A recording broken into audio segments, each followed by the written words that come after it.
Water signs, tignan po natin kung ano yung mensahe para sa iyo ngayong araw. Keep in mind po na ito ay general reading lamang, so hindi po lahat ay makaka-relate, so be open-minded. Sa mga hindi pa po nakasubscribe dito sa ating channel, please subscribe na po kayo and pa-like na din po ng ating video. At sa mga nais pong mag-avail ng ating private readings, ng ating Evil Eye Amulet Necklace, at ng ating Tears Bracelet, makikita nyo po yung link sa description box, Tarot Intentions by Aliana Reyes. Okay, tignan po natin ano yung mensahe para sa'yo ngayong araw na ito. So, we have paradise, happiness, expansion. So, ayan po, pwedeng sobrang happy nyo po ngayong araw na ito. May mga taong magpapasaya sa inyo or kung nasaan man po kayo ngayon, water signs, ayan, sobrang happy ninyo. Sobrang nafe-feel ninyo yung encouragement, yung love, yung support ng mga tao sa paligid po ninyo.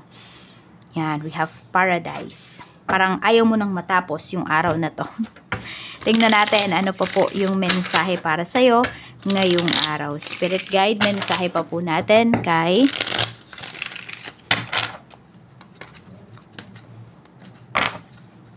water signs, Cancer, Pisces, and Scorpio.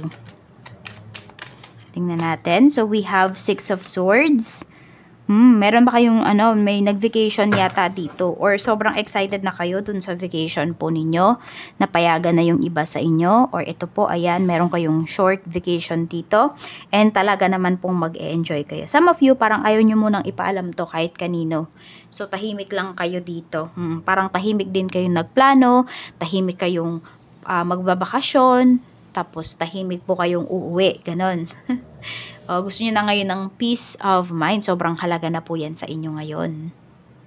So, tignan pa po natin. Ano pa yung mensahe para sa'yo? We have 2 of Swords. Ayan. So, may mga decision makings ka. Ayan, yun nga, yung decision mo na wag nang ipaalam kung ikaw man ay mag-vacation. At kung meron din naman po dito, nagbabalak yata kayong mag-resign. Tingnan natin kung tama ba yung decision na gagawin ninyo. Page of Cups. Actually, yes. Kung kayo po ay nagbabalak mag-resign, ayan, person nyo na daw po yan. Magiging masaya po kayo dito. And also kasi, ayan, may new environment, new mga co-workers. So, less toxic po yung energy or yung environment na mapupuntahan ninyo. So, yung iba sa inyo, ayan, no need na daw na kayo ay magdalawang isip. Siguro, kaya din merong nagdadalawang isip dito kasi may mga kino-consider po kayo, and which is normal naman, Tama din naman yun. I-consider nyo yung mga dapat nyong i-consider. Pero kung yung iba sa inyo, buo na talaga yung loob niyo, then go for it na. Meron tayo ditong 7 of Swords. Ayun lang talaga. Tahimik ka lang daw dito. Huwag mo munang ipaalam yung mga plano mo, yung mga kilos mo towards other people. We have 3 of Swords. Tingnan natin kung saan ka ba na-disappoint. We have the Star. Okay. Meron ba dito ay, ayan, ulit-ulit lang yung nangyayari sa relationship mo. Okay. Pwedeng sinasabi sa'yo ng person mo, hindi na siya uulit, pero umuulit na naman. Pinatawad mo, pero ulit-ulit lang. So, ayun. Nasa sa inyo naman po yan Kasi meron dito, pwedeng umaasa pa kayo. Some of you naman, meron dito umaasa pa for reconciliation. Kaya lang kasi pwedeng napakalabo na talaga ng reconciliation na ito. So, pag-isipan nyo din po yan. We have the Fool. Kasi ayan, pwedeng pinapaasa lang yung iba sa inyo dito. May nagpapaasa sa inyo dito. Kaya, medyo mag-iingat po kayo, We have 5 of Cups. More on, pag magbibigay po ulit kayo dito ng chance, another chance, mukhang masasayang na naman siya. And parang pagsisisihan nyo na naman, sana pala hindi ko na lang siya binigyan ng chance. Kaya, ayun. Yan may pag-move forward po talagang sinasabi sa'yo dito. At kung nakapag-decide ka na daw, panindigan mo daw yung decision mo na yan. Kahit saan man yan pong aspect ng life mo. Kung hindi man yan sa love life mo, pwedeng sa trabaho, ayan, or sa finances mo. Meron dito, pwedeng magbi-business ba kayo? We have the World. Yan po, ang lawak daw ng mundo. Ang lawak ng pwede mo pang puntahan. So, wag kang mag-stick sa mga bagay na sobra kang pinahihirapan or sa mga tao na pinahihirapan ka. We have King of Wands. Meron talaga dito niloloko ka. Ayan, ma-effort din sa'yo yung tao na to. Actually, water signs. Sobrang effort ng taong to sa'yo. Parang lagi kanyang pinupuri. Pero ang totoo, ayun, may panloloko. Diba? Niloloko ka ng taong to behind your back. Or meron dito, sabihin natin, okay, mahal ka naman niya, pero mas ginagamit niya kasi yung isipan niya. Kaya may mga tinatago sa'yo yung taong to. Hindi siya nagiging honest sa'yo. We have 2 of Wands. Ayan po. So, ano bang plano pagdating dito sa relationship na to? Ano bang plano pagdating sa, sa kalungkutan na nararamdaman mo ngayon? Or, ready ka na bang magplano or hindi pa? So, kung hindi pa, wag mo naman po masyadong pilitin yung sarili mo kasi for some of you, or tayong mga tao kasi pag emotional tayo, ang dami nating naiisip, ang dami nating nagagawa or mga decision na pwede nating pagsisihan kapag okay na yung ating yung ating isipan, yung ating emosyon. So we have the Hanged Man. More on yung iba sa inyo dito. Yun nga, hindi pa rin talaga kayo gumagawa ng decision. For some of you, meron na nga need mag-move on dito pero hindi pa rin kayo nag-move forward.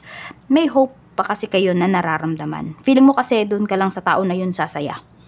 Okay? We have King of Cups. Pero kasi nakabaliktad na yung energy natin dito ha. Pero sige. This person kasi, okay, pwedeng minahal ka talaga ng tao. Minahala, past tense na to. Pero ngayon kasi pwedeng wala na tong nararamdaman sa'yo. Pwedeng nandyan na lang siya kasi lagi mo siyang tinatanggap. Ayan, nagtatago na siya sa'yo ng feelings niya eh.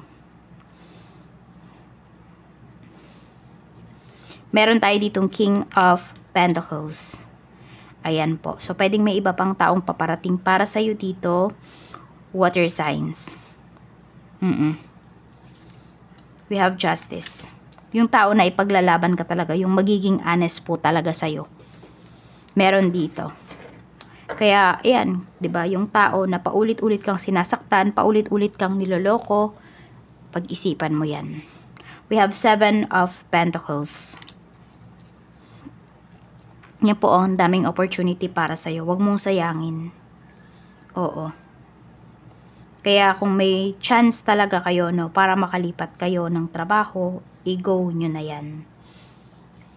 We have Knight of Pentacles. Ayan, naghahanap din naman talaga yung iba sa inyo. And yes yung sinasabi ko sa inyo dito na ma-effort sa inyo pero niloloko kayo, totoo talaga yan. We have Knight of Pentacles. Mapaghanap po yung tao na yan. Yung parang hindi mo nabibigay, hinahanap niya yan sa iba. Wala talaga siyang kakontentuhan. Meron pa dito, meron siyang nakakausap, pwedeng nasa malayo. More on sa love life niyo yung pinapakita dito at saka sa career ninyo. Okay, meron naman dito, ayan, kung nag-aayos po kayo ng mga papers ninyo, kahit anumang papeles yan, okay, ma-approve po yan. Kung exam man to, makakapasa po kayo. Pero syempre mag-review kayo dito, huwag kayong manghuhula-hula lang dyan. Tingnan natin, ano pa yung mensahe. Okay, meron talagang tao dito, no? Pinaglalaroan ka lang. Oo, masaya siya pagkasama ka niya, pero hindi po talaga pure yung intention sa'yo ng tao na yun. Kaya mag-iingat po kayo. Merong tao dito, lagi kayong sinasaktan at lagi kayong pinapaasa. So, come to think of it, deserve mo ba yun? Water signs, yung lagi kang pinapaasa ng taong to. So, ayan lang po ang mensahe para sa'yo ngayong araw. Maraming salamat po. Mag-iingat kayo always and more blessings to come.